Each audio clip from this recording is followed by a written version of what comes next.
Well, good morning and welcome back to the Broadcast Retirement Network. I'm Jeff Snyder. This is BRN AM for Wednesday, January 22nd, 2020. And our top story today, we're talking about annuities and the impact on annuities by the Secure Act. Well, let's welcome to the program Dr. Michael Finke. He's a professor with the American College of Financial Services. Dr. Finke, welcome to the program. My pleasure, Jeff. It's great to see you. So what I thought we'd do, let's talk a little bit about annuities. I want to we've talked about it on this program before, but I'd love to get the basics from you. You do a lot of research in this area. There's a lot of different types of annuities, but could you share with us the basics of annuities? Yeah, I think it's important to start with the way that an economist thinks about an annuity. And to an economist, an annuity is simply a way of getting rid of a very important idiosyncratic risk that we all have when we retire, and that's the risk that we might live too long.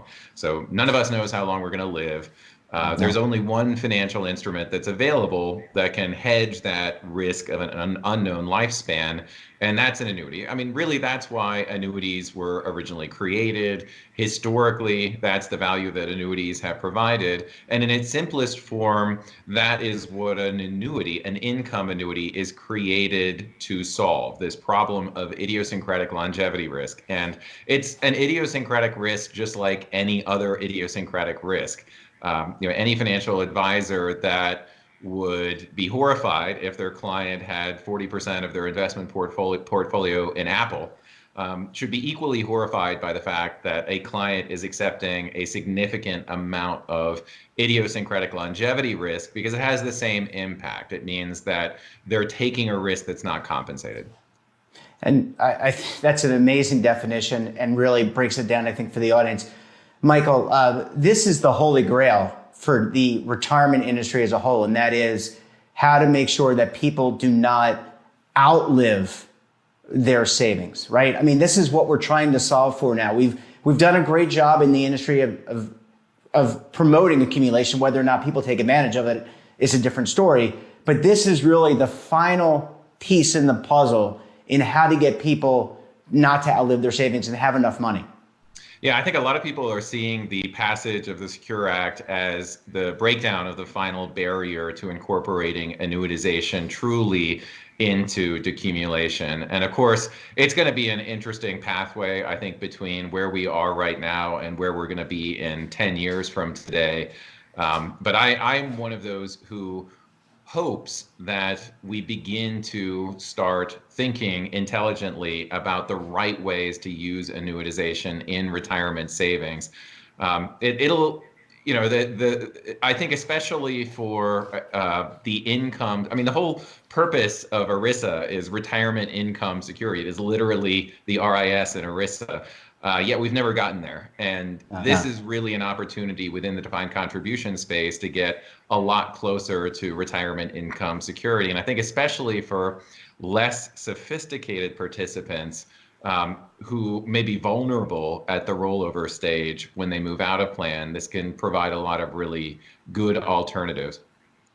Yeah, and Michael, thanks for that great summary and great suggestion. It seems like there's a lot of room for education, and I think you brought up the participant. You and the American College do a lot of research, and you conduct a lot of focus groups, and you're talking to individuals.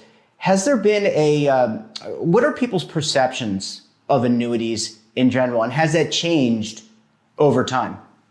Well, I think people's perceptions are generally negative of annuities, and there are many who have spent a lot of time and effort trying to poison the name annuity, and it's not completely undeserved. And when I run consumer surveys, what we see is that people want what annuities provide, but they don't like annuities. And they think annuities are something other than what economists think of when they talk about annuities. Now, the annuity product structure can encompass a wide range of potential financial products. And it's easy to I think, point to the worst actors within the annuity space and try to define the word annuity based on the behavior of the worst actors in the annuity space, the steak dinner type of approach to selling annuities. But in reality, annuities are a product structure, just like any other product structure, just like a mutual fund. And there are good mutual funds and there are bad mutual funds. Bad in the sense that they're too expensive for what the benefit they're providing to consumers. But I think as the market matures, what we're going to see is a increasing understanding of annuities and a movement towards more competitive products. Yeah, does it seem to you that it's more about education and positioning? And I don't want to mean that in a suggestive way where we need to be manipulating people, but it seems like there's this, you tied it to, you mentioned that sometimes the word is tied to bad actors, and I would agree. There's bad actors everywhere in every industry, but that shouldn't label or brand an entire industry. And annuities have a purpose, and people need to consider an annuity in the scheme of their schema in their financial planning. So is it more about trying to get out there and independent consultants, financial advisors, people like yourself really begin to explain the nuts and bolts of these, and they're not just about high expenses or lockups or other things that people have predisposition to? That's right. At the American College, we do a lot of research, but we also do advisor education in the form of our wealth management certified professional and our retirement income certified professional. In both of those programs, we provide what I think is a clear and an objective overview of how to evaluate some of these complex products. And I think that that's necessary within the financial advising world. If you're truly going to try to put together a plan that's in the best interest of your clients, you need to know how to evaluate these products in general, when they're useful, when they're not so useful. And I also think that consumer perception, it's something the Alliance for Lifetime Income has been working on, cracking this nut of changing consumer perceptions about the product of annuity.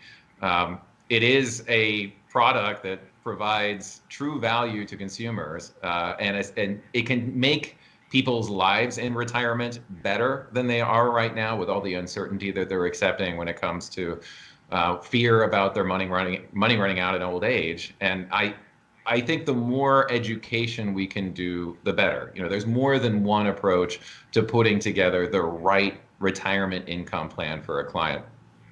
And I would say that there's a component here, Michael, where the consumer needs to be willing to educate themselves or to learn more about these products and to discard some of the stigma associated with that. I mean, you've got to be able to learn about different investment products. And I'm not saying you have to be an expert, but you should be open-minded enough to understand that products within any industry are continuously evolving. That's right. And I'm certainly not going to say that consumers shouldn't be wary. They should be wary of any financial product or any financial approach. They should get as much information as possible. And frankly, I wish there was more information out there that was easily digestible that consumers could use to help make these types of choices. Even in my own research, I have tried to provide these types of choices to subjects in a very clear fashion. What I find consistently is that when you provide them with those choices, they're far more likely to select a retirement income option that incorporates some amount of annuitization. I think that's but you need to give consumers those options. I think that when you look at what they do in reality, it's not necessarily what would make them the happiest, but I think that they're just so infrequently given the kind of choices that they need to make. And we've got about 45 seconds left in this segment, and I'm so excited to talk more about the future of annuities and what's going to happen with the Secure Act. But let me just get this out there. I mean, you mentioned, I think the retirement industry and the financial services industry has a tremendous amount of jargon. And, a lot of that is for compliance purposes. But oftentimes, Michael, from my perspective, compliance is important, but it can also get in the way. And to your earlier point about defining these products, if you can do it in a more meaningful and understandable way, I think people would be better off in learning about what they need to do. Yeah, and I think that perhaps the industry needs to give some thought to standardizing products so that they're easier for consumers to compare and evaluate and provide more actual education about how the product features work and maybe minimize the complexity to some extent. Yeah. Well, Michael, hang around. When we come back, we're going to talk to Dr. Finke more about annuities and what we could potentially expect with the passage of the Secure Act in 2020. Stay tuned right here on BRN AM.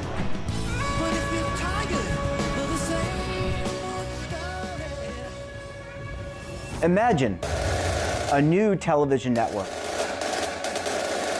that will make you richer, healthier, and in control of your financial future.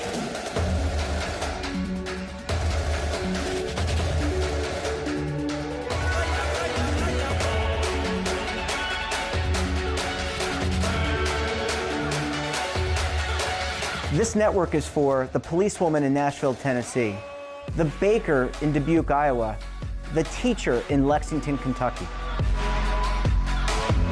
We want to make the idea of savings and retirement culturally relevant. But what do you see as a defining issue of the midterms, especially for the smaller businesses? I mean, they are the lifeblood of the American economy.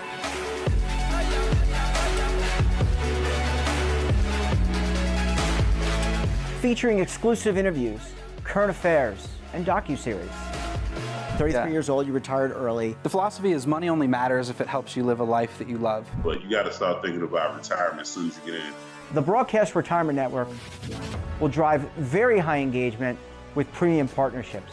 So this isn't retirement and savings for your parents or grandparents. This is for all Americans. And we're going to change the way you think about money.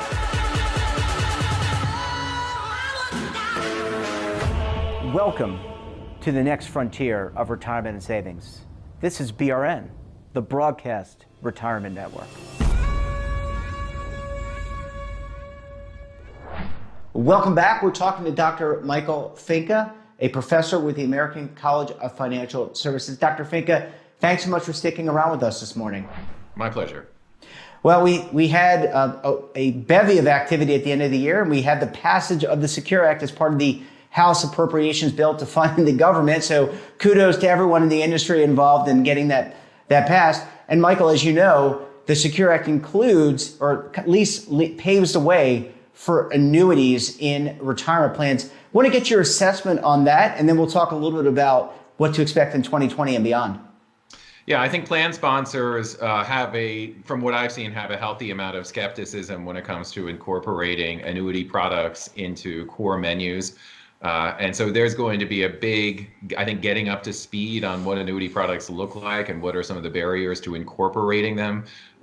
Things like portability and liquidity and the understanding of participants and the competitiveness of the products. These are all things that are going to wash out, I think, over the coming years. But when I have talked to plan sponsors, the biggest barrier has always been that many times the consultants say that annuities are just too risky. And what we've done is we've taken away a big layer of that risk to plan sponsors. So there's going to be that optionality. I don't see it happening quickly, but I do see it happening eventually. There are many plan sponsors that I think are genuinely interested in incorporating some kind of annuity options to keep employees in plan after they retire.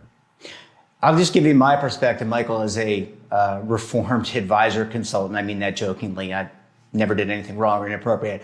I think that there is these products have evolved. And to your point about maybe advisors and consultants pushing back a little bit, some of that may have been warranted, but we're trying to solve for retirement income. Important part of the industry, important part of these retirement plans, and annuities can serve an important purpose in meeting that objective.